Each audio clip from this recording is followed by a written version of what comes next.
there everybody, it's Mark Crilly. I'm back with another video. Today we're going to be talking about story length. How long should a story be? And I'm going to be giving all of my best advice about story length in the minutes ahead. But as I do, I'll be working on this illustration from my newest project. It's called Two Artists. I'm happy to say that I'm very near the end of it.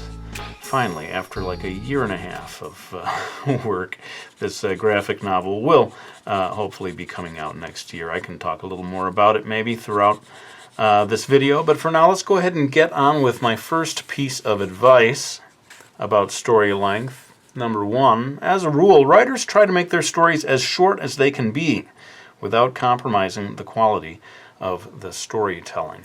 The last thing we want to do is bore people, and so it's so much of the time it's about tightening it up and cutting out the boring stuff, the unnecessary stuff, so that all that remains is the good stuff, the exciting, dramatic stuff. Not to say that a story needs to be nonstop action.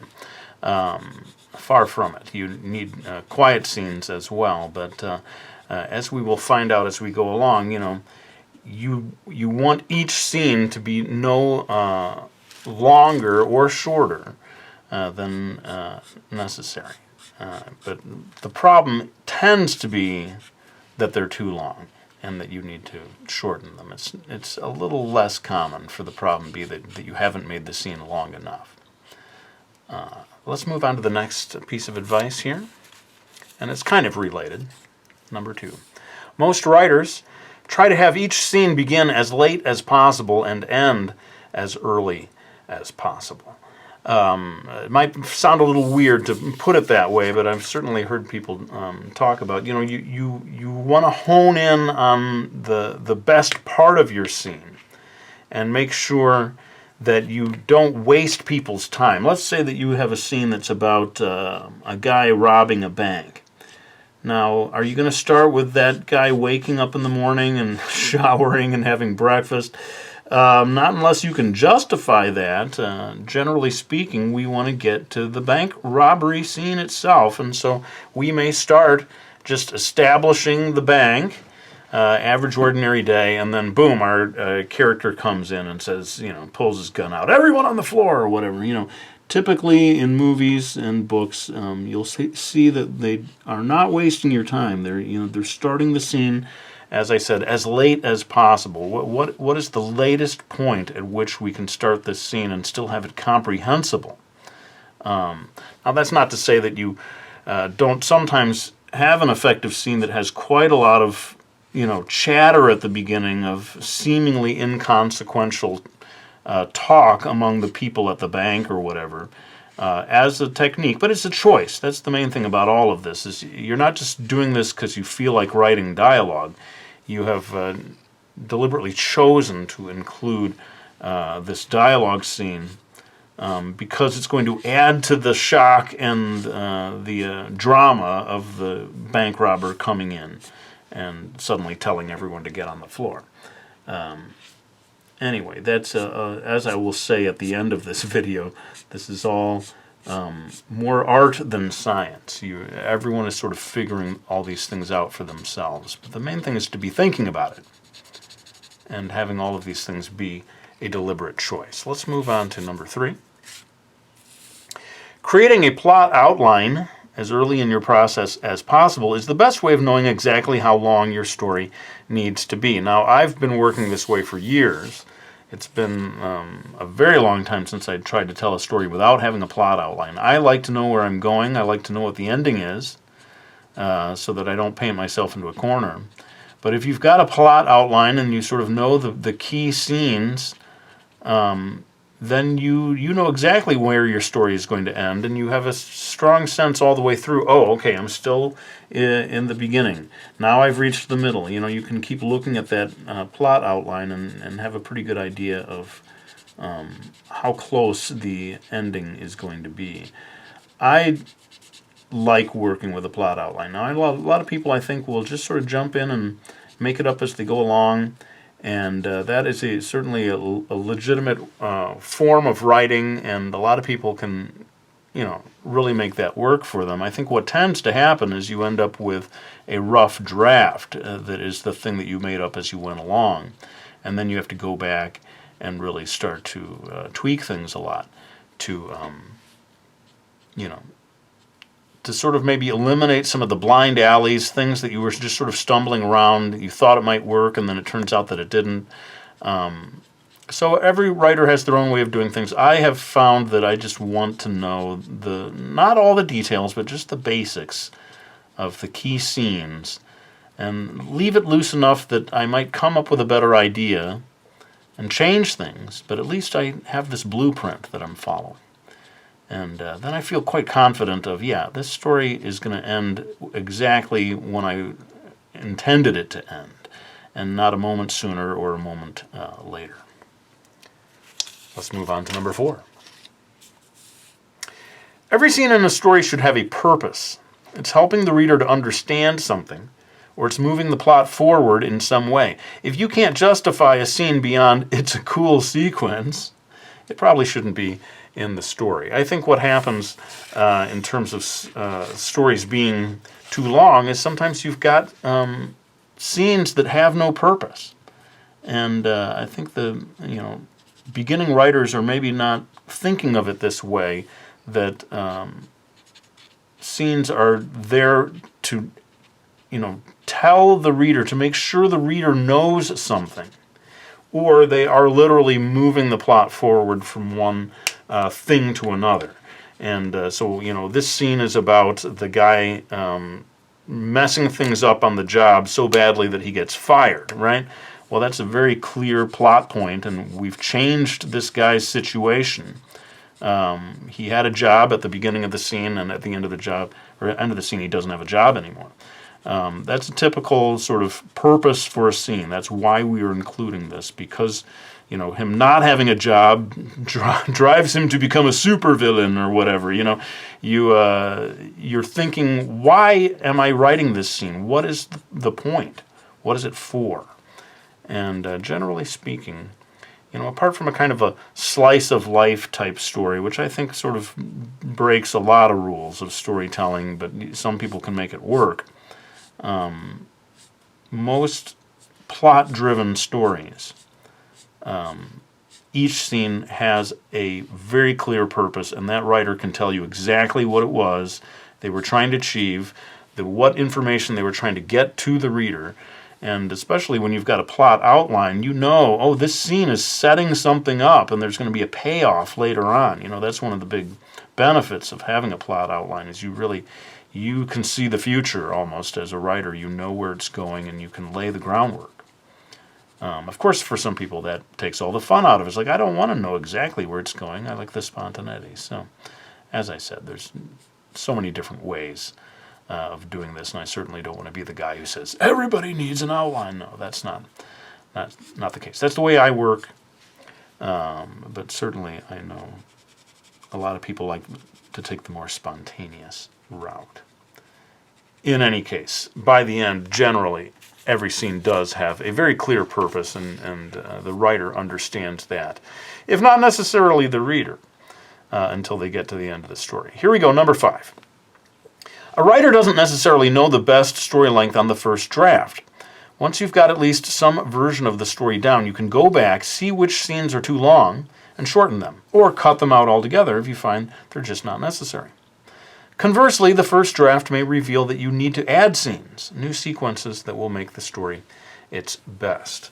So this story that I'm finishing up, called Two Artists, is actually an example of this in terms of it having had some scenes that, excuse me, I knocked, Crilly, knocking the camera out of the way, come on, get your act together. It had some scenes that I had to just cut out, and I've almost never had to do that before. I mean, I had the outline, but there were a number of things where my editor told me, I think this will be more effective if you just cut this whole part of the story out. And it was heartbreaking, because it's, a lot of hours and time went into some of these scenes. But in the end, I thought, she's right. I don't think this scene is necessary, so I just had to let it go. But that's the thing about, sometimes a young beginning writer doesn't realize that there is this first draft and a second draft, sometimes a third, fourth, fifth draft. The first thing you put down on paper is not the final version of the story. That's for a lot of people, it really is just kind of getting things down, getting the pieces, like the playing pieces on the board almost. And now that you've got the first draft done, you know what you're working with. Now you can go back and do kind of the real writing in the second draft. My work is not so much that way. Like I said, in a way, my plot outline is kind of my first draft. That's where I'm sort of seeing things, doing my best to see the whole story. And I always say it's almost like I'm way up high in the sky looking down at the story when I have my plot outline, and I'm sort of seeing everything from a distance, the wide scope of the story, but leaving all the details of dialogue and, even certain things that will happen in each scene, leaving that until later, until I come down to ground level, which is the way I put it. And when I actually start writing, that's where I feel like, okay, I'm not way up in the sky anymore. Now I'm down, I'm in the room, I'm seeing things actually happen as I begin writing in more detail. So yeah, first draft, definitely a great way of figuring out your story length. Let's move on to number 6 here. Your story's plot determines the length of a story. A simple plot with few characters should be short. A complex plot with a huge cast of characters may need to be epic in length. So yeah, basically, if you've got a plot that's kind of like a short story, maybe there's only 2 characters and there's only 1 location, and there's only 2 or 3 scenes basically before the thing comes to an end, then you definitely just the plot itself is showing you that you have kind of a short story. You're not you shouldn't feel like, oh, stories are longer than this, and you start padding it out just with extra chit chat or whatever to try to reach some imaginary ideal length. No, the plot is telling you how long it's supposed to be. And I do think sometimes with young people, they will, and I'm going to get to this in more detail, but they are tempted to do something epic, and they come up with loads and loads of characters. And of course, that is just by its very nature a long-form story. And if you've got what it takes, if you've got the energy and the commitment to complete a long, epic length story, then, go for it. More power to you. But I think it's a rare breed, the person who can write something like War and Peace, some massively long story. I think for most of us, probably, especially when you're starting out, need to start with something a little more humble. But we will indeed be getting onto that one. Let's move for now, though, to number 7. Not everything is worthy of being a full-blown scene. Sequences that would bore the reader may be better presented as a sort of montage, leaving the details up to the reader's imagination. Some sequences are best presented as just a few lines of text, providing no details whatsoever. So yeah, part of the skill of a writer is figuring out, does this deserve to be a scene? Not everything has the right to be a scene. And certain things, especially things that take place over a long period of time, kind of can't be scenes.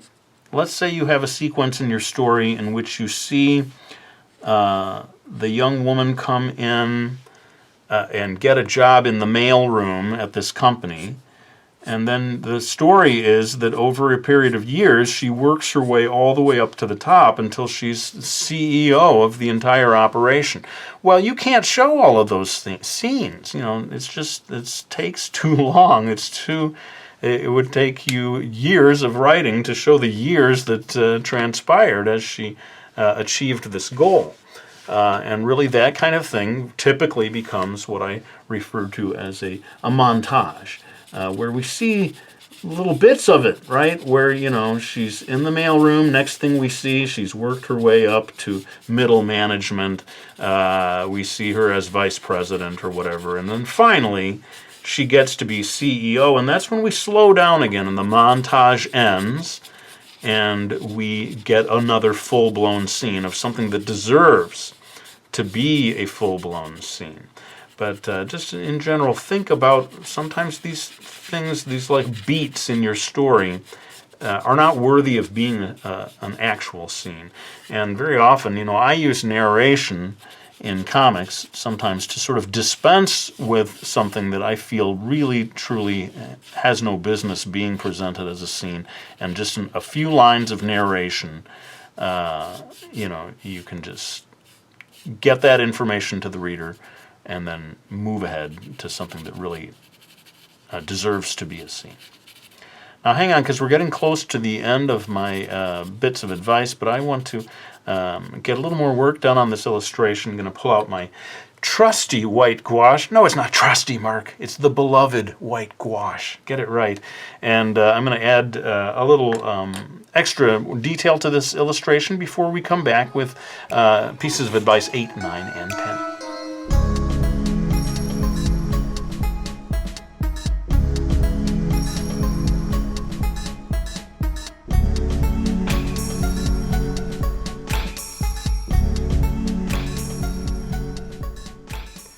All right, well, I think we're far enough along now that I can go ahead and continue with my pieces of advice relating to story length. Number 8, some stories are more character-driven than plot-driven. These stories can go on in the manner of a soap opera, but then you will likely need to break the story into episodes, at which point you need to decide how long should each episode be. So in a funny way, you come full circle back to this same problem of length when you opt for one of these character-driven things that becomes a little more like a TV show, and they tend to break into little sort of capers or episodes that are mini stories in their own right. So you've kind of got two different things. You've got this big overarching story that goes on and on.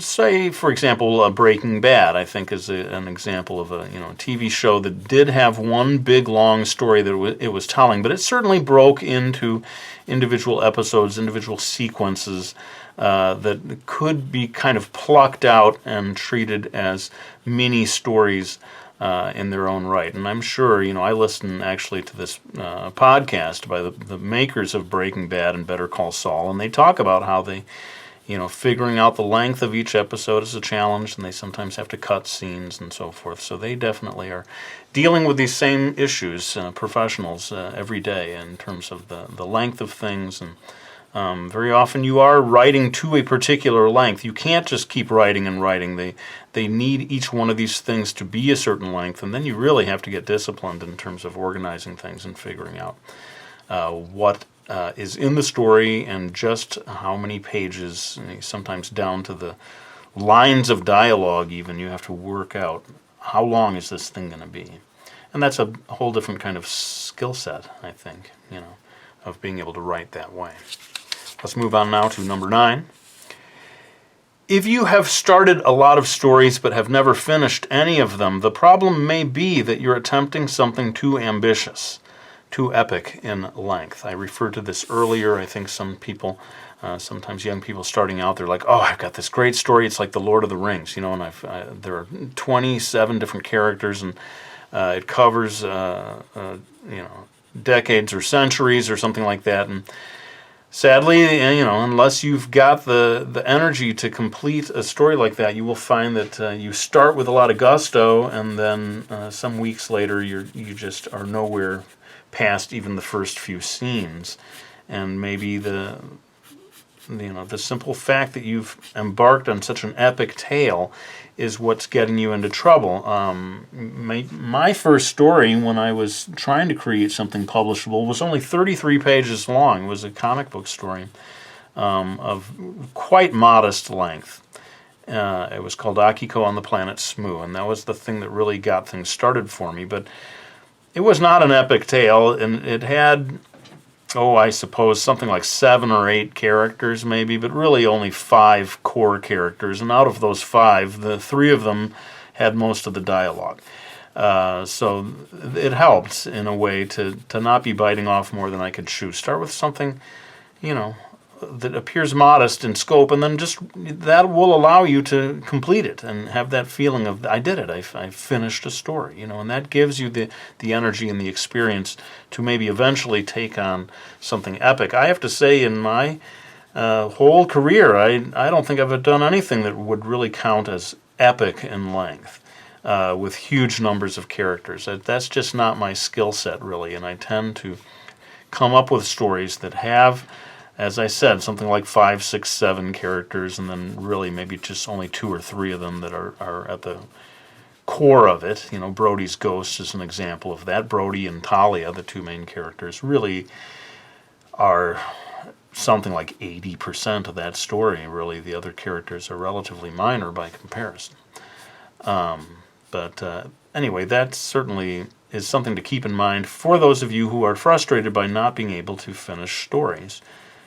Scale back your ambitions a little. Try to go for something that is shorter in length, and you're more likely to complete it. And let's move on now, finally, to number 10.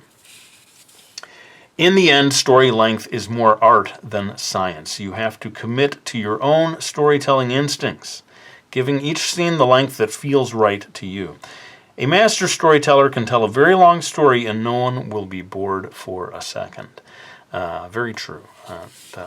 Many fans of Quentin Tarantino, you will find that his movies, even when they were super long, they don't feel long because every scene is really interesting. That's a matter of opinion, I suppose. Some people are not Tarantino fans. They wouldn't agree with that. But the point still holds that for a real master storyteller, you don't feel that it's too long. And sadly, the converse is true. A weak storyteller, no matter how short it is, it drags, and it couldn't be over soon enough from the point of view of the audience. But none of you watching this video are going to belong to that category. No way. You're going to be the master storytellers. And I do hope that some of the advice that I gave you in this video will be helpful as you determine the length of your own tales as you sit down to write stories, hopefully publishable stories in the years ahead. But let me go ahead and grab my books so that I can thank anyone who has supported me by getting them, like the drawing lesson, my graphic novel that teaches you how to draw, and Mastering Manga 1 and 2. These books, although they are primarily about how to draw in a manga style, they do have a fair amount in them about storytelling, writing, page layouts, that kind of thing. So they could apply to those of you who are trying to create your own graphic novels. But before I finally end this video, I just want to acknowledge that a moment ago I referred to the length of your own tales, which makes it sound like you all have tails. And I didn't mean to imply that. Clearly I should have had just a little more coffee this morning. But I think it is time for me now to lay down this pencil. I want to thank you all for watching this video. I really hope you enjoyed it. And I'll be back with another one real soon.